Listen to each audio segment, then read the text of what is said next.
woke up this morning and the first thing I read was that Gaza had broken the ceasefire with Israel since the last armed conflict broke out this past November. Check out just a few of the headlines I saw regarding the attack.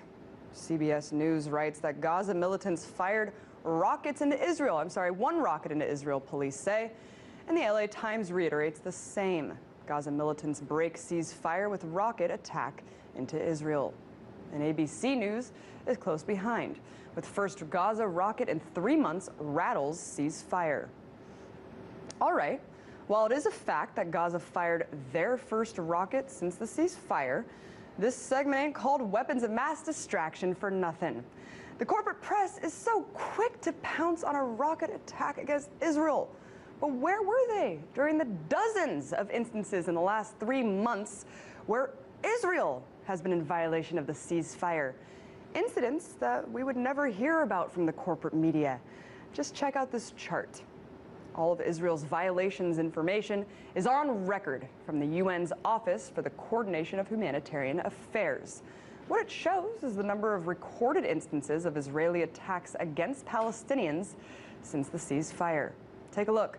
4 deaths, 91 injuries, 63 instances of shootings along the border, and 30 attacks against Palestinian fishermen. You see, according to the same records before the rocket fired against Israel, which thankfully resulted in no injuries or loss of life, there had only been 2 instances of Palestinian retaliation since the ceasefire, which also resulted in no casualties. That changes the story a little bit, doesn't it? But I guess that's the warped law of proportionality when it comes to the issues involving Israel and Palestine. No matter how many violations of international law are committed by Israel, it's all swept under the rug until the tiny strip of land living under their brutal military occupation strikes back, and then all hell breaks loose. Now, another thing you won't hear about this attack is the actual context behind it. As it turns out, the Gaza rocket was launched in direct response to the death of a Palestinian prisoner who died in an Israeli prison. Although Israeli officials claim that the prisoner died from cardiac arrest, an autopsy has revealed that he was actually beaten to death. But unfortunately, he's one of thousands. There are countless other Palestinians unjustly being held in Israeli prisons, some for the crime of simply crossing into Israeli-occupied territory.